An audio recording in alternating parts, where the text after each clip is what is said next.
Hello friends, क्या हाल चाल है। आई थिंक आप लोग ठीक होगे और अपनी अपनी लाइफ में मज़े कर रहे होगे। तो दोस्तों, आज का हमारा टॉपिक है मिलर इंडेक्सेस। तो आज हम यहाँ पे समझेंगे कि मिलर इंडेक्सेस क्या होते हैं। दोस्तों, बहुत ही ज़्यादा कंफ्यूजिंग टॉपिक है। मुझसे बहुत सारे स्टूडेंट्स कहते हैं कि सर हमको ये चीज़ें समझ में नहीं आ रही हैं, है ना। थोड़ा सा इसके पीछे मैथमेटिक्स होता है। तो अगर वो नहीं समझ में आ रहा है तो इसमें कोई दिक्कत वाली बात नहीं है। मैं आपको यहाँ पे आज एक्सप्लेन करूँगा। तो दोस्तों, मिलर इंडेक्सेस के अंदर एक चीज़ और है जो कि हमारे पास है इंटरसेप्ट। कि अगर आपको यहाँ पे दोस्तों मिलर इंडिसेस कैलकुलेट करने हैं तो आपको पता होना चाहिए कि इंटरसेप्ट्स क्या होते हैं। अगर आपका इंटरसेप्ट है ना आपको अच्छे से आता है तो मिलर इंडिसेस फिर आपके लिए कोई बड़ी बात यहाँ पे नहीं रह जाएगी। उसी के साथ दोस्तों हम ये भी समझेंगे कि जो आपका यहाँ पे स्मॉल ब्रैकेट है एच के एल, और जो दोस्तों आपका कैपिटल ब्रैकेट है यानी कि एच के एल, ये क्या होता है, इसमें क्या डिफरेंस है, इसके बारे में भी हम यहाँ पे बात करेंगे। तो दोस्तों, अब ये चीज़ें आपको आसानी से समझ में आ जाएंगी। तो आप बोलोगे अब हुआ ये हमारे लिए आसान। ठीक है, तो चलिए फिर बढ़ते हैं सेशंस में आगे। और दोस्तों, एक चीज़ आपसे और कहना चाहता हूँ, एक छोटी सी रिक्वेस्ट है कि अगर अभी तक आपने चैनल को सब्सक्राइब नहीं किया है तो प्लीज़ चैनल को सब्सक्राइब कर दीजिए। वीडियो को लाइक नहीं किया है तो वीडियो को लाइक कर दीजिए और अपने सभी दोस्तों के साथ प्लीज़ इसको शेयर भी कीजिए। ठीक है, तो चलिए फिर बढ़ते हैं और करते हैं वीडियो का शुभारंभ। तो दोस्तों, सबसे पहले हम यहाँ पे बात करेंगे इंटरसेप्ट्स, क्योंकि अगर आप यहाँ पे इंटरसेप्ट निकालना सीख जाते हो तो फिर कहीं ना कहीं दोस्तों आप मिलर इंडेक्सेस को भी इजीली कैलकुलेट कर पाओगे। ठीक है, तो टॉपिक है दोस्तों यहाँ पे आपका इंटरसेप्ट। तो सबसे पहले दोस्तों हम यहाँ पे बात करने वाले हैं कि इंटरसेप्ट एक्चुअल में दोस्तों क्या होता है ना। क्लास 10th में दोस्तों हम लोग ये चीज़ पढ़ लेते हैं। तो मैं क्या करता हूँ दोस्तों, यहाँ पे हम एक है ना, मैं यहाँ पे अभी 2D में एक्सप्लेन कर रहा हूँ, 3D में आप समझ ही जाओगे। तो दोस्तों मान लीजिए हमारे पास यहाँ पे दो एक्सिस हैं। ये हमारे पास आपकी एक्स एक्सिस होती है दोस्तों, ये हमारे पास आपकी वाई एक्सिस होती है, और ये हमारे पास क्या है, इसका ओरिजिन। अब दोस्तों अगर मैं इस पे एक लाइन यहाँ पे ड्रॉ करता हूँ तो दोस्तों मैंने यहाँ पे आप देखेंगे एक लाइन इस तरीके से यहाँ पे ड्रॉ करी। अब ये जो दोस्तों लाइन है, ये लाइन इन एक्सिस को जिस पॉइंट पे कट करती है उसी को दोस्तों हम लोग क्या बोलते हैं, इंटरसेप्ट। मान लीजिए कि ये जो तुम्हारे पास दोस्तों एक्स एक्सिस है, इसने इसको यहाँ से यहाँ तक ए पे कट किया है ना, इसने दोस्तों इसको ए पॉइंट पे कट किया और इसने दोस्तों इसको बी पॉइंट पे कट किया। तब इस लाइन के दोस्तों जो इंटरसेप्ट हो जाएंगे तो हम यहाँ पे लिख लेते हैं दोस्तों इंटरसेप्ट इक्वेशन। तो ये जो आपके पास दोस्तों यहाँ से इंटरसेप्ट इक्वेशन आएगी वो दोस्तों क्या हो जाएगी, तो इंटरसेप्ट इक्वेशंस अगर मैं यहाँ पे एक्सप्लेन करता हूँ तो ये होगा हमारे पास x बाई ए प्लस दोस्तों ये हो जाएगा y बाई बी और इज इक्वल टू दोस्तों ये हमारे पास हो जाएगा 1। तो ये आपके पास x अपॉन ए प्लस वाई अपॉन बी और इज इक्वल टू दोस्तों 1, इसी को हम क्या बोलते हैं, आपके इंटरसेप्ट। तो ये दोस्तों आपका इंटरसेप्ट यहाँ पे हो गया। ठीक है, अगर मान लीजिए आपको x एक्सिस पर दोस्तों इंटरसेप्ट कैलकुलेट करना है तो हम यहाँ पे क्या कर सकते हैं दोस्तों, अगर मान लीजिए इफ अगर हमारे पास y इज इक्वल टू 0 है तो दोस्तों आपको यहाँ पे क्या मिलेगा, x upon a is equal to 1। तो दोस्तों आपने क्लियरली यहाँ पे देखा कि हमको x इज इक्वल टू ए यहाँ पे मिल गया। ठीक है, मतलब x इज इक्वल टू ए पे ही दोस्तों कट कर रहा था, तो यहाँ से हमको x इज इक्वल टू ए मिल गया, है ना। अब आप यहाँ पे क्या कर सकते हैं दोस्तों, इफ अगर मान लीजिए आपका x इज इक्वल टू 0 है तो दोस्तों आपको ये मिलेगा y upon b is equal to दोस्तों 1। तो इसका मतलब है यहाँ से दोस्तों आपको y is equal to B मिल गया। तो ये तो दोस्तों चीजें आपको समझ में आ गई होगी कि हम अपने इंटरसेप्ट इक्वेशंस को कैसे लिख सकते हैं। तो दोस्तों आप अपने इंटरसेप्ट इक्वेशंस को इस फॉर्म में यहाँ पे लिख सकते हैं। ठीक है, तो इसमें दोस्तों कोई दिक्कत यहाँ पे नहीं होगी। अब दोस्तों यहाँ पे जो a है जो b है ये दोस्तों आपके फ्रैक्शनल भी हो सकते हैं भाई। a आपके यहाँ पे कांस्टेंट है भाई, a कुछ भी हो सकता है। यहाँ पे तो मैंने a को पूरा पूरा a ले रखा है। सपोज करो दोस्तों ये आपका a बाई 2 हो या ये हमारे पास b बाई 3 हो। मतलब मैं ये कहना चाह रहा हूँ कि अगर दोस्तों ये मेरे पास एक्सिस है ना, यहाँ पे दोस्तों आप देखोगे कि ये सपोज करो मेरे पास एक्स एक्सिस है और ये दोस्तों हमारे पास क्या है, वाई एक्सिस है, और ये आपके पास क्या है दोस्तों, 0 है। अब इसमें मैंने यहाँ पे एक लाइन इस तरीके से दोस्तों ड्रॉ करी। ठीक है, ये इसको यहाँ पे कट कर रहा है दोस्तों, ये इसको यहाँ पे कट कर रहा है। अब यहाँ पे सपोज करो कि ये इसने इसको कट किया दोस्तों a बाई 2 पे और इसने इसको कट किया दोस्तों सपोज करो b बाई 3 पे। तब उसके केस में दोस्तों हमारी जो इंटरसेप्ट इक्वेशन होगी, तब दोस्तों यहाँ पे हमारे पास जो इंटरसेप्ट इक्वेशन बनेगी वो आपकी क्या बन जाएगी? तो दोस्तों ये हो जाएगी हमारे पास x बाई, आप यहाँ पे इसको लिखोगे a अपॉन टू, ये दोस्तों हमारे पास होगा y अपॉन, आप यहाँ पे इसको लिखोगे v बाई थ्री, और इज इक्वल टू दोस्तों ये हमारे पास है 1। तो आप यहाँ पे इसको दोस्तों इस तरीके से लिख सकते हो, कोई दिक्कत नहीं सर जी। इसको थोड़ा सा अगर मैं दोस्तों यहाँ पे अच्छे से अरेंज करके लिखूं, तो ये मेरे पास हो जाएगा 2x अपॉन ए, प्लस दोस्तों ये हमारे पास हो जाएगा 3y अपॉन बी, और इज इक्वल टू दोस्तों ये हमारे पास है 1। तो यहाँ पर आपने देखा कि जो दोस्तों यहाँ पे हमारे पास इंटरसेप्ट थे, तो दोस्तों इस केस में जो हमारे इंटरसेप्ट निकल के आए थे, इस केस में दोस्तों जो हमारे इंटरसेप्ट हैं वो आपके पास क्या है, आपका एक है ए बाई टू, और दोस्तों दूसरा हमारे पास है बी बाई थ्री। यही तो दोस्तों आपके इंटरसेप्ट है। यस सर जी, ये हमारे पास दोस्तों आपके इंटरसेप्ट थे। अब अगर आपने दोस्तों यहाँ पे सॉलिड स्टेट फिजिक्स पढ़ा है, तो उसमें दोस्तों आपने इस इक्वेशंस को एक इस तरीके की फॉर्म में यहाँ पे देखा होगा कि ये दोस्तों जो हमारे पास इक्वेशन होती है, आप इसको क्या लिखते हो, अगर हमने सॉलिड स्टेट फिजिक्स देखा है दोस्तों, तो सॉलिड स्टेट फिजिक्स में आप यहाँ पे इसको लिखते हो, है ना, एक्स एच, ये दोस्तों आपके पास होता है ए, ये हमारे पास दोस्तों होता है के वाई अपॉन बी, और इज इक्वल टू दोस्तों 1। ठीक है, तो ये जो आपके पास यहाँ पे आपने देखा कि ये जो हमारे पास है दोस्तों दिस इस ये हमारे पास दोस्तों किसकी वैल्यू है, एच की वैल्यू है। ये दोस्तों हमारे पास किसकी है, आपकी यहाँ पे के की वैल्यू है। तो ये बात आपको समझ में आ रही है। तो दोस्तों यहाँ पे आप देखोगे कि x बाई ए, दोस्तों x बाई ए का जो कॉफिशिएंट है, यहाँ पे अगर आप इसको देख रहे हो, तो जो हमारे पास ये जो x बाई ए का कॉफिशिएंट है, ये जो दोस्तों हमारे पास y बाई बी का जो कॉफिशिएंट है, ये दोस्तों आपके क्या है, एच के एल। ठीक है, तो यहाँ पे दोस्तों जो h की वैल्यू है, अगर मैं यहाँ पे इस h की वैल्यू को देखता हूँ, तो दोस्तों यहाँ पे h की वैल्यू कितनी निकल के आ रही है, 2। तो यहाँ से हमारे पास h की वैल्यू दोस्तों कितनी निकल के आई, 2, और यहाँ से हमारे पास दोस्तों k की वैल्यू कितनी निकल के आई, 3। और दोस्तों ये जो हमारे पास एच के एल होते हैं, अगर मैं थ्री डायमेंशन की बात करता, तो दोस्तों हमारे पास यहाँ पे एल भी होता, और दोस्तों इस एच के को ही हम क्या बोलते हैं यहाँ पे, मिलर इंडेसेस। तो दोस्तों ये जो हमारे पास एच के हैं, यही दोस्तों आपके क्या कहलाते हैं, यहाँ पे मिलर इंडेसेस। इस चीज का दोस्तों यहाँ पे आप लोग ध्यान रखेंगे। ठीक है, तो ये हमारे पास दोस्तों आपके क्या हो जाते हैं, मिलर इंडेसेस। ठीक है, तो इसको आप यहाँ पे इस तरीके से देख सकते हैं। इट इज क्लियर और नॉट? तो ये मेरे को आप लोग यहाँ पे दोस्तों एक बार बता दीजिए, क्या ये चीज आपको समझ में आई या नहीं आई। ठीक है, तो यहाँ पे जो एच के है, यही दोस्तों आपके क्या है, मिलर इंडिसेस है। अगर आपको बिलीव नहीं हो रहा है, तो मैं दोस्तों यहाँ पे आपको जो बुक है उसके नोट्स भी यहाँ पे आपको दिखवाना चाहता हूँ। तो यहाँ पे दोस्तों आप देख सकते हैं कि a crystallography plane in a crystal satisfy the following equations. तो अगर मान लीजिए दोस्तों कि आपका क्रिस्टलोग्राफी प्लेन है, अगर वो इस इक्वेशन को दोस्तों सेटिस्फाइड कर रहा है, ये हमारे 3D में है ना, तो यहाँ पे आपके पास जो h अपॉन ए है, ये दोस्तों आपके पास k अपॉन बी है, और ये दोस्तों आपके पास l अपॉन सी है, ये क्या है दोस्तों, आपके इंटरसेप्ट। तो दोस्तों यहाँ पे हमने ऑलरेडी पीछे देख लिया कि ये हमारे पास इंटरसेप्ट हैं। यहाँ पे जो आपका ए बी सी है, ये क्या है, आपके आर दी यूनिट लेंथ, है ना। तो जैसे हमारे पास दोस्तों ए और बी था, यहाँ पे इनके पास ए बी सी है, तो हमने वहां पे क्या लिखा था उसको, a बाई टू। तो a बाई टू का मतलब दोस्तों क्या है कि वो आपका a के यूनिट, मतलब उसकी यूनिट है दोस्तों a है। अगर हम b बाई थ्री लिख रहे हैं, तो दोस्तों उसकी यूनिट क्या होगी, हमारे पास b होगी, यानी कि यूनिट लेंथ सेल।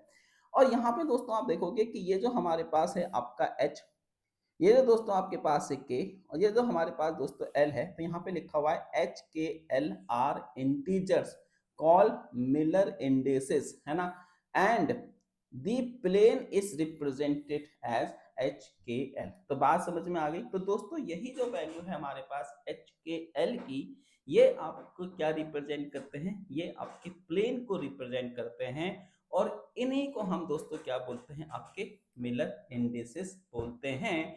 और ये दोस्तों आपको क्या दिया गया है, एच के एल। और यहाँ पे दोस्तों ये जो आपका स्मॉल ब्रैकेट है, ये किसको रिप्रेजेंट करता है, ये प्लेन को रिप्रेजेंट करता है। ठीक है, ये प्लेन को यहाँ पे रिप्रेजेंट करता है। तो अब मैं आपको ना इसके ऊपर एक क्वेश्चंस करके दिखाता हूँ, जिससे कि आपको यहाँ पे थोड़ी सी क्लैरिटी निकल के आए कि मैं आपसे एक्चुअल में दोस्तों क्या कहना चाह रहा हूँ। सपोज करो दोस्तों, मेरे पास यहाँ पे इंटरसेप्ट है, ठीक है। ये मेरे पास दोस्तों आपके कुछ इंटरसेप्ट है, ये हमारे पास दोस्तों कुछ इंटरसेप्ट है। जैसे मेरे पास एक इंटरसेप्ट है 3a, ये दोस्तों हमारे पास इंटरसेप्ट है 3b का, ये मेरे पास दोस्तों इंटरसेप्ट है आपका 2c का, ठीक है। ये हमारे पास दोस्तों इंटरसेप्ट है। इसका मतलब क्या है दोस्तों, अगर मैं यहाँ पे इसको रिप्रेजेंट करता हूँ, तो ये वाली एक्सिस को दोस्तों मैं यहाँ पे x बोल देता हूँ, ये वाली एक्सिस को दोस्तों मैं यहाँ पे y बोल देता हूँ, और इस वाली एक्सिस को दोस्तों हम यहाँ पे अपनी z बोल देते हैं, ठीक है। कोई दिक्कत नहीं है सर जी। अब आप यहाँ पे देखो कि ये x एक्सिस को कहाँ पे कट कर रहा है दोस्तों, 3a पे कट कर रहा है। इसका मतलब है कि अगर ये a है, ये 2a है, तो ये दोस्तों हमारे पास कितना है, 3a है। तो ये दोस्तों आपके पास 3a निकल के आया। ये हमारे पास b है, ये हमारे पास 2b है, तो ये हमारे पास दोस्तों कितना हो गया, आपका 3b हो गया। इसी तरीके से दोस्तों अगर ये c है, तो ये हमारे पास कितना हो गया दोस्तों, आपका 2c हो गया। और अगर मैं इनको टच कराता हूँ, तो दोस्तों ये कुछ इस टाइप के आपके इंटरसेप्ट यहाँ पे कट कर रहे हैं। तो ये दोस्तों आपका इस तरीके से एक प्लेन यहाँ पे ये बन रहा है, जो कि x एक्सिस को 3a पे, y एक्सिस को 3b पे, और z को दोस्तों यहाँ पे ये 2c पे कट कर रहा है। कोई दिक्कत यहाँ पे दोस्तों नहीं है। अब अगर मैं इसको इस इक्वेशंस की देखो, अभी मैं आपको यहाँ पे कुछ वो चीजें समझा रहा हूँ कि हम रेसिप्रोकल ले रहे हैं, हम क्या ले रहे हैं, हम सिंपल दोस्तों इसको इंटरसेप्ट की इक्वेशन से सॉल्व कर रहे हैं, ठीक है। तो अगर मैं दोस्तों यहाँ पे अब आपकी इंटरसेप्ट इक्वेशन लिखता हूँ, तो दोस्तों हमारे पास जो आपकी इंटरसेप्ट इक्वेशन होती है वो दोस्तों क्या होती है, तो ये आपके पास दोस्तों होती है ना, x अपॉन यहाँ पे आप इसको लिखोगे दोस्तों 3a, ये आपके पास दोस्तों हो जाएगी y अपॉन आप इसको लिखोगे 3b, और ये दोस्तों हमारे पास क्या है, z अपॉन आप इसको लिखोगे 2c और इजिकल टू 1। अब दोस्तों अगर मैं इसको कंपेयर करता हूँ, अगर मैं दोस्तों इसको कंपेयर करता हूँ विद, ये हमारे पास है एक्स एच अपॉन दोस्तों ए, प्लस दोस्तों ये हमारे पास है के वाई अपॉन वी, और ये दोस्तों हमारे पास है l z upon c is equal to 1। तो अगर मैं दोस्तों इसको कंपेयर करता हूँ, तो यहाँ पे h की वैल्यू मेरे पास 1/3 है, यहाँ पे k की वैल्यू दोस्तों मेरे पास 1/3 है, और यहाँ पे मेरे पास l की वैल्यू दोस्तों है ना 1/2 है। तो यहाँ से हमारे पास एच के एल की दोस्तों जो वैल्यू निकल के आई वो हमारे पास कितनी है 1/3। ये सॉरी यहाँ पे कॉमा नहीं आता है, इस चीज का ध्यान रखेंगे दोस्तों, प्लेन लिखते समय कॉमा का साइन नहीं लगाएंगे। ये हमारे पास है 1/3 और दोस्तों ये हमारे पास है 1/2। तो ये दोस्तों आपके पास क्या निकल के आ गए, एच के एल। अब आप बोलोगे सर ये तो अगर मैं रेसिप्रोकल लेता तो ये वैसा नहीं दिखता, बिल्कुल। तो दोस्तों हम क्या करते हैं कि ये जो हमारे पास 1/3 है, ये जो हमारे पास 1/2 निकल के आया है, इसको दोस्तों हम यहाँ पे कंप्लीट इंटीजर बनाएंगे। ये फ्रैक्शन में है, तो दोस्तों हम कभी भी प्लेन को फ्रैक्शनल में नहीं लिखते, हम उसको हमेशा कंप्लीट इंटीजर्स की फॉर्म में लिखते हैं। तो अब क्या करेंगे दोस्तों, तो हम यहाँ पे इसका एलसीएम ले लेंगे, तो इसका एलसीएम दोस्तों हमारे पास 6 आएगा, और फिर हम 6 से दोस्तों इसको अगर मल्टीप्लाई करेंगे, तो आपके पास ये कितना आ जाएगा 2, ये दोस्तों हमारे पास हो जाएगा 2, और ये हमारे पास दोस्तों कितना है 3। मैं यहाँ पे आपसे बोल तो रहा हूँ कॉमा मत लगाओ, जबकि मैं खुद ही कॉमा लगा रहा हूँ, ठीक है। तो ये दोस्तों हमारे पास आपके एच के एल यहाँ पे निकल के आ गए, और इसी को दोस्तों हम क्या बोलते हैं, मिलर इंडेसेस, ठीक है। यही दोस्तों हमारे पास क्या होता है, मिलर इंडेसेस। तो आई थिंक दोस्तों आपको समझ में आ गया होगा कि मिलर इंडेसेस निकालने का तरीका क्या है। तो ये दोस्तों हमारे पास सिंपल से हमको क्वेश्चंस में इंटरसेप्ट दिए होते हैं, और उस इंटरसेप्ट की हेल्प से हमको दोस्तों एच के एल की वैल्यू निकालनी होती है। या तो आप इस मेथड का यूज कर सकते हो, ये दोस्तों हमारा प्योर मैथमेटिक्स है। तो मैंने यहाँ पे आगे किसी तरीके का सॉलिड का कोई क्वेश्चन नहीं करा है, मैंने कुछ नहीं करा है, मैंने सिंपल से दोस्तों आपको ये बताया है कि इंटरसेप्ट क्या होता है, और उस इंटरसेप्ट से हम अपने प्लेन को कैसे कैलकुलेट कर सकते हैं। क्योंकि जो मैथमेटिक्स के बच्चे होते हैं वो तो नहीं पढ़ते ना सॉलिड स्टेट या ये सब चीजें, उनको तो सिर्फ प्लेन निकालने से मतलब है, तो वो दोस्तों इस तरीके से प्लेन निकाल लेते हैं, है ना। अब उसी चीज को हम लोग यहाँ पे एच के एल का नाम दे देते हैं, बस बात खत्म, चीज तो मैथमेटिक्स से निकल के आई है, ठीक है, ओके। अब चलो दोस्तों, अब हम आप बोलोगे सर 100 प्लेन का बताओ मुझे क्या होता है। अब दोस्तों इंटरसेप्ट आपको पता लगा कि इंटरसेप्ट का मतलब होता है कि वो एक्सिस को किस पॉइंट पे कट कर रहा है। ठीक है, तो अगर हम यहाँ पे दोस्तों 100 प्लेन की बात कर रहे हैं, तो अब आप इसको समझो। तो 100 प्लेन का मतलब क्या है? तो सबसे पहले हम यहाँ पे इंटरसेप्ट देखते हैं। सपोज करो दोस्तों मेरे पास एक क्वेश्चन है है ना? तो मेरे पास दोस्तों जो क्वेश्चन है, सपोज करो मेरे पास जो इंटरसेप्ट है दोस्तों, मेरे पास यहाँ पे जो इंटरसेप्ट है वो आपके पास है दोस्तों 1, ये हमारे पास है इन्फिनिटी, ये दोस्तों हमारे पास है इन्फिनिटी। इसका मतलब क्या है दोस्तों कि ये एक्स एक्सिस को 1 पे कट कर रहा है, वाई एक्सिस को दोस्तों इन्फिनिटी पे कट कर रहा है, और जेड एक्सिस को दोस्तों ये इन्फिनिटी पे कट कर रहा है। तो अगर हम यहाँ पे इसको अगर दोस्तों हम बनाते हैं तो देखो ये बनेगा कैसे।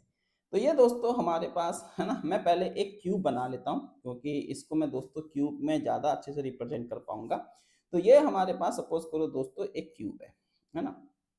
मैं यहाँ पे एक क्यूब बना लेता हूँ कुछ इस टाइप का। तो ये दोस्तों मैंने यहाँ पे एक क्यूब बना लिया, ये हमारे पास दोस्तों इस तरीके का एक क्यूब है। ये आपके पास क्या हो गई दोस्तों, एक्स एक्सिस हो गई। ये इधर की तरफ दोस्तों आपके पास क्या है, वाई एक्सिस हो गई। और ये इधर की तरफ दोस्तों आपके पास क्या है, यहाँ पे जेड एक्सिस हो गई। ठीक है, तो ये हमारे पास एक्स एक्सिस है, ये दोस्तों हमारे पास वाई एक्सिस है, ये जेड एक्सिस है। अब मैंने आपसे बोला कि दोस्तों यहाँ पे मैं क्या कर रहा हूँ, मैं यहाँ पे दोस्तों इसका इसने क्या करा, इसको 1 पे कट किया। तो सपोज करो दोस्तों ये यहाँ से यहाँ तक का जो डिस्टेंस है, ये ओरिजिन है, ये डिस्टेंस दोस्तों मेरे पास 1 है, तो ये इस एक्सिस को दोस्तों 1 पे कट कर रहा है। लेकिन आप देखोगे कि ये वाई एक्सिस को इन्फिनिटी पे कट कर रहा है, और जेड एक्सिस को दोस्तों ये इन्फिनिटी पे कट कर रहा है। इसका मतलब है दोस्तों कि ये कहीं पर भी इसको वाई एक्सिस को इन्फिनिटी पे कट करने का मतलब दोस्तों क्या है कि ये वाई एक्सिस के पैरेलल है, क्योंकि इन्फिनिटी पे कट करने का मतलब क्या है दोस्तों, कभी कट ही नहीं करेगा। जेड एक्सिस पे इन्फिनिटी का कट करने का मतलब क्या है दोस्तों, ये कभी भी उसको जेड एक्सिस पे कट नहीं करेगा। ठीक है, तो ये दोस्तों कभी भी मतलब कहने का यह है कि ये हमेशा इन्फिनिटी पे चलता रहेगा, ये इसको कट ही नहीं करेगा। और दोस्तों ये भी आपका इन्फिनिटी पे चलता रहेगा, ये इसको कभी भी कट नहीं करेगा। ठीक है, तब दोस्तों अगर मैं यहाँ पे इसकी इंटरसेप्ट इक्वेशन लिखता हूँ, तो अब दोस्तों हम क्या लिखते हैं यहाँ पे, इसकी इंटरसेप्ट इक्वेशन। तो अगर हम यहाँ पे दोस्तों इसकी इंटरसेप्ट इक्वेशन लिखते हैं, तो ये हमारे पास दोस्तों क्या निकल के आएगा, तो ये होगा हमारे पास x अपॉन, है ना, यहाँ पे दोस्तों हम इसको इन टर्म्स ऑफ a लिख लेते हैं। तो ये दोस्तों हमारे पास हो जाएगा 1a, है ना, अगर हम इसको 1a लिख लें। फिर दोस्तों ये होगा हमारे पास y, आप यहाँ पे इसको क्या लिख सकते हो, इन्फिनिटी b, और प्लस दोस्तों ये हमारे पास क्या है z, और आप इसको लिख सकते हो दोस्तों इन्फिनिटी c, और इज इक्वल टू दोस्तों ये हमारे पास क्या है आपका 1। अब अगर मैं यहाँ पे दोस्तों इसको कंपेयर करता हूँ, है ना, अगर हम दोस्तों इसको कंपेयर करते हैं किससे, x अपॉन, ये हमारे पास है दोस्तों एच ए, ये हमारे पास है दोस्तों k, है ना, b, ये सॉरी मैं इसको सही से लिख देता हूँ। ठीक है, इरेजर कहाँ गई, ये है। इसको दोस्तों हम यहाँ पे क्या लिखते हैं आपका के वाई अपॉन बी, ये हमारे पास है दोस्तों l z upon c is equal to 1। ठीक है, ये हमारे पास दोस्तों इक्वेशन है। अब अगर आप इसको कंपेयर करोगे तो यहाँ से दोस्तों एच की वैल्यू तो 1 आ गई, है ना, भाई के की वैल्यू हमारे पास दोस्तों क्या है 1 अपॉन इन्फिनिटी, और दोस्तों जेड की वैल्यू सॉरी हमारे पास एल की वैल्यू क्या है दोस्तों 1 अपॉन इन्फिनिटी। ठीक है, अब ये हमारे पास दोस्तों जो एच के एल हुआ, अगर मैं यहाँ पे इसको लिखूं तो दोस्तों ये मेरे पास है 1, ये मेरे पास है 1 अपॉन इन्फिनिटी, और ये भी दोस्तों मेरे पास क्या है 1 अपॉन इन्फिनिटी। यार मैं बार बार कॉमा लगा देता हूँ, आप ध्यान रखना कि कॉमा यहाँ पे दोस्तों नहीं आता है। ठीक है, अब 1 अपॉन इन्फिनिटी का मतलब क्या है दोस्तों, 0 0।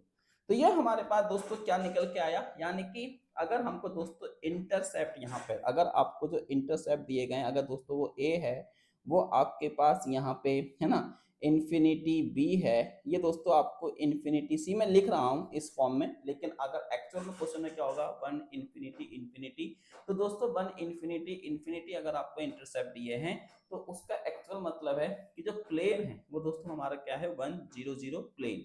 ठीक है, 100 प्लेन का मतलब क्या है दोस्तों कि ये एक्स एक्सिस को 1 पे कट करता है, और दोस्तों वाई और जेड एक्सिस को कट नहीं करता है। डेट्स वाई दोस्तों यहाँ पे हमारा तो के और एल की वैल्यू है वो 0 है। तो अब आप बोलोगे सर ये 100 प्लेन कौन सा है, तो मैंने आपको ये ऑलरेडी अपने लेक्चर में बताया हुआ है कि 100 प्लेन दोस्तों आपके पास ये वाला होता है ना। ये वाला प्लेन दोस्तों आपके पास क्या है 100, तो आप इसको क्या बोलते हैं दोस्तों 100 प्लेन। आप खुद देखोगे दोस्तों कि ये इसको एक्स एक्सिस पे तो कट कर रहा है, लेकिन आप देखोगे ये वाली जो साइड है दोस्तों ये आपकी वाई एक्सिस पे चलती जा रही है, चलती जा रही है, चलती जा रही है, इसको कहीं पे भी कट नहीं कर रही। और दोस्तों ये वाली जो लाइन है ये इसको हमेशा जेड एक्सिस पे चलती जा रही है, चलती जा रही है, इसको कहीं पे भी कट नहीं करेगी। इसी तरीके से आप देखोगे ये आपकी हमेशा वाई एक्सिस पे चलती रहेगी, और ये दोस्तों इसकी हमेशा जेड एक्सिस पे चलती रहेगी, ये कहीं पर भी कट नहीं कर रही है। तो डेट्स वाई दोस्तों हम यहाँ पे इसको बोलते हैं एच के एल प्लेन, यानी कि 100 प्लेन। तो अगर आपके पास जो इंटरसेप्ट है वो 100 प्लेन है, तो वो सॉरी 1 इंफिनिटी इंफिनिटी है, तो इसका मतलब दोस्तों ये होता है। ठीक है, इसी तरीके से दोस्तों आप यहाँ पे इसका मतलब ये तो मैंने आपको बता ही दिया कि 100 प्लेन दोस्तों आपके पास क्या होता है ना। और आप यहाँ पे दोस्तों इसको भी कैलकुलेट कर सकते हो। अब आप देखो है ना, अगर हम यहाँ पे दोस्तों 110 की बात करते हैं तो दोस्तों ये हमारे पास 100 प्लेन है। ये दोस्तों आपको यहाँ पे प्लेन दिया हुआ है, लेकिन अगर मैं आपसे ये पूछूं कि इसके इंटरसेप्ट क्या होंगे, तो दोस्तों इसके क्रॉसपॉन्डिंग जो इंटरसेप्ट होंगे, आप दोनों काम कर सकते हो ना, आप प्लेन से इंटरसेप्ट भी निकाल सकते हो। तो दोस्तों इसके जो इंटरसेप्ट होंगे वो हमारे पास होंगे 1a, ये हमारे पास दोस्तों होगा 1b, लेकिन ये आपके पास होगा इन्फिनिटी c। कहने का मतलब दोस्तों क्या है कि जेड एक्सिस को ये इन्फिनिटी पे कट कर रहा होगा, या हम ये बोल सकते हैं प्लेन में कि दोस्तों जेड एक्सिस को टच नहीं करेगा। तो आप यहाँ पे देख भी सकते हो दोस्तों, आप यहाँ पे देख भी सकते हो कि ये जो हमारे पास दोस्तों आप देखोगे कि ये इसको एक्स एक्सिस पे तो कट कर रहा है ना, वाई एक्सिस पे भी कट कर रहा है। तो दोस्तों यहाँ पे ये एक्स एक्सिस को कट कर रहा है, यहाँ पे दोस्तों ये वाई एक्सिस को कट कर रहा है। तो डेट्स वाई आपको दोस्तों ये लाइन मिलती है। ये लाइन हमारे पास क्या है दोस्तों 1 की लाइन है। तो यहाँ पर भी दोस्तों ये रहा, लेकिन जेड एक्सिस पे आप देखोगे कि जेड एक्सिस के दोस्तों ये कैसा है, पैरेलल है, ये जेड एक्सिस को कहीं पर भी कट नहीं कर रहा है। ठीक है, तो यहाँ पे जो हमारे पास एच के एल निकल के आएंगे, अगर हम दोस्तों यहाँ पे इसके एच के एल लिखते हैं, तो दोस्तों इसका जो एच के एल होगा वो हमारे पास होगा 1/1। ये दोस्तों हमारे पास है 1/1, और आप इसको यहाँ पे लिख सकते हैं 1/इंफिनिटी। तो इसका मतलब दोस्तों हो जाएगा 1 1 एंड 0। तो आपको बात समझ में आई कि आप चीजों को यहाँ पे किस तरीके से कर रहे हो। अब दोस्तों इसी चीज को हम यहाँ पे कैसे सॉल्व करते हैं, अगर हम सॉलिड स्टेट की बात करते हैं, तो दोस्तों सॉलिड स्टेट फिजिक्स में आप सेम चीज को यहाँ पे कैसे करते हो, कि जैसे मैंने कहा आपको क्वेश्चन दिया था कि ये हमारे पास 3a है, ये हमारे पास दोस्तों 3b है, ये हमारे पास 2c है, तो ये आपके पास दोस्तों क्या थे इंटरसेप्ट। तो आप दोस्तों इसको क्या बोल रहे थे यहाँ पे इंटरसेप्ट। अब सॉलिड स्टेट फिजिक्स में क्या बोलता है कि जो यहाँ पे आपको ए बी सी के कॉफिशिएंट देते हैं, आप दोस्तों उसको क्या उनका रेसिप्रोकल लिखो। तो सबसे पहले दोस्तों आप क्या करते हो, इसका रेसिप्रोकल लिखते हो। तो रेसिप्रोकल का मतलब है दोस्तों कि ये हो गया 1/3, ये दोस्तों हो गया 1/3, और ये दोस्तों हमारे पास हो गया 1/2। अब आप क्या करते हो कि आपसे बोला जाता है कि टेक एलसीएम। अब दोस्तों आप क्या करते हो, यहाँ पे इसका एलसीएम लेते हो, है ना। फिर आप दोस्तों क्या करते हो, यहाँ पे इसका एलसीएम लेते हो। तो एलसीएम दोस्तों हमारे पास 6 आएगा, तो यहाँ पे दोस्तों इसका एलसीएम कितना आया 6 आया। अब आप वापिस से उस एलसीएम को दोस्तों इसमें मल्टीप्लाई कर देते हो, तो हमारे पास क्या आ जाता है, आपका एच के एल आ जाता है। और ये जो एच के एल दोस्तों आपके पास होगा 223। तो आप मुझे बताइए क्या इन्होंने कोई नया काम कराया, नहीं, इन्होंने कोई नया काम नहीं किया। इन्होंने जो एच के एल दिया था उसको दोस्तों यहाँ ने इन्होंने इंटीजर्स की फॉर्म में लिख लिया। ठीक है, तो यही चीज तो मैंने दोस्तों आपको स्टार्टिंग में यही बता दी थी। तो आप देखोगे जो काम इन्होंने वहां पे करा था कि रेसिप्रोकल लेना है, वो काम दोस्तों हमने यहाँ पे किया, लेकिन मैंने आपको इसको एज ए मैथ समझाया कि इंटरसेप्ट का मतलब दोस्तों एक्चुअल में होता क्या है। तो आई होप आपको दोस्तों ये टॉपिक समझ में आ गया होगा कि मिलर इंडेक्सेस को हमको कैसे कैलकुलेट करना है। मिलर इंडेक्स का दोस्तों सिंपल सा मतलब होता है कि जो हमारे एक्स बाई ए का जो कॉफिशिएंट होता है, मतलब दोस्तों जो हमारे पास एक्स बाई ए का जो कॉफिशिएंट होता है उसको हम दोस्तों एच बोलते हैं। वाई बाई बी का दोस्तों जो कॉफिशिएंट होता है उसको दोस्तों हम के बोलते हैं। और इसी तरीके से जेड बाई सी का जो कॉफिशिएंट होता है दोस्तों हम उसको एल बोलते हैं। ये हमारे एच के एल दोस्तों इंटीजर्स होते हैं, दैट्स वाई हम we are calling them as a Miller indices. तो दोस्तों हम यहाँ पे इनको मिलर इंडिसेस बोलते हैं। ठीक है, तो मेरे को नहीं लगता दोस्तों कि अब आपको ये चीज़ में कोई दिक्कत हो गई। हाँ, अब एक चीज़ और है कि जो मैंने आपको स्टार्टिंग में बोला था कि यहाँ पे दोस्तों एच के एल का मतलब क्या होता है। तो दोस्तों एच के एल रिप्रेजेंट करता है किसको? प्लेन को। ये दोस्तों सिंपल सा प्लेन को रिप्रेजेंट करता है। जैसे मान लीजिए आपके पास यहाँ पे 110 प्लेन है, तो दोस्तों है ना, ये आपका एक सिंगल प्लेन को रिप्रेजेंट करता है।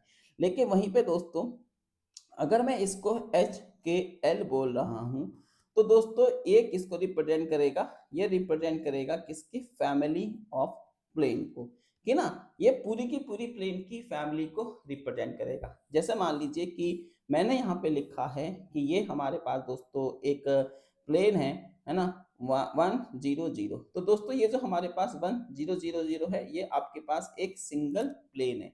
लेकिन ये जो एच के एल है दोस्तों, ये एक फैमिली को रिप्रेजेंट करेगा। इसका मतलब है कि इसके अंदर दोस्तों आपका 100 प्लेन भी हो सकता है, ये दोस्तों आपका 001 प्लेन भी हो सकता है, ये दोस्तों आपका 010 प्लेन भी हो सकता है। तो इस तरीके से दोस्तों और भी प्लेन इसके अंदर होंगे जिनका मिलर इंडेक्स दोस्तों सेम निकल के आएगा। तो इन प्लेन्स का दोस्तों मिलर इंडेक्स आपका कैसा होता है? यहाँ पे सेम होता है। तो आई थिंक दोस्तों आपको यहाँ पे स्मॉल है ना ब्रैकेट और कैपिटल ब्रैकेट के बीच में डिफरेंस समझ में आ गया होगा कि मैं यहाँ पे क्या कहना चाह रहा हूँ। तो दैट्स वाई दोस्तों हम इसको क्या बोलते हैं? मिलर इंडेक्सेस बोलते हैं। ठीक है, तो आई होप दोस्तों ये चीज आपको यहाँ पे समझ में आई होगी। अब दोस्तों हम नेक्स्ट वीडियो पे बात करेंगे किसकी? इंटरप्लेनर स्पेसिंग की। इंटरप्लेनर स्पेसिंग क्या होती है और वो किस तरीके से दोस्तों कैलकुलेट करी जाती है। तो अगर आपको इसके ऊपर दोस्तों वीडियो चाहिए तो प्लीज़ कमेंट बॉक्स में लिखिए, और अगर आपको ये समझ में आया हो तो दोस्तों प्लीज़ अपना प्यारा सा कमेंट छोड़ के जरूर जाएं। आपके कमेंट से मेरे को मोटिवेशन मिलता है और मैं अच्छे अच्छे वीडियो बनाने की पूरी पूरी कोशिश करता हूँ। ठीक है दोस्तों, और हम एक आपके लिए छोटी सी बात और है दोस्तों कि अगर आप मुझसे कनेक्ट करना चाहते हो तो आप मेरे को इन व्हाट्सएप और टेलीग्राम ग्रुप पे दोस्तों फॉलो कर सकते हो। मोबाइल का स्कैनर निकालिए, स्कैन कीजिए और मेरे को व्हाट्सएप और ग्रुप में ज्वाइन कर लीजिए। आपका कोई भी डाउट हो regarding C S NET exams, regarding GATE exams या regarding any MSc entrance exams, तो आप मुझसे दोस्तों यहाँ पे बात कर सकते हैं। और हाँ दोस्तों, साथ ही में मैं एक छोटी सी बात आपसे और कहना चाहता हूँ कि अगर आप लोग यहाँ पे दोस्तों टारगेट कर रहे हो C S NET JRF zone 2026 exams को, तो दोस्तों आप मेरे इन कोर्सेज को भी यहाँ पे देख सकते हैं। ये हमारे जो दोस्तों कोर्सेज है ये आपको यूट्यूब के ऊपर बिल्कुल फ्री ऑफ कॉस्ट मिलेंगे। जैसे यहाँ पे आपका मैथमेटिकल फिजिक्स का कोर्स है ना, एक न्यूक्लियर का कोर्स है, ठीक है, न्यूक्लियर पार्टिकल फिजिक्स का कोर्स है, एडवांस इलेक्ट्रोडायनेमिक्स का कोर्स है, ये दोस्तों आपको बिल्कुल फ्री ऑफ कॉस्ट मिलेंगे। इसके अंदर दोस्तों हमने एंटायर सिलेबस को कवर किया हुआ है, टॉपिक वाइज कॉन्सेप्ट हमने यहाँ पे एक्सप्लेन किए हुए हैं, प्रैक्टिस क्वेश्चंस किए हुए हैं, सीएसएल नेट के पीवाईक्यूज किए हुए हैं। तो दोस्तों आपको यहाँ पे ये सब चीजें मिल जाएंगी। ठीक है, तो मिलते हैं आपसे अपने आने वाले वीडियोज में, तब तक के लिए thank you, keep learning and दोस्तों बाय। ठीक है, बाय बाय।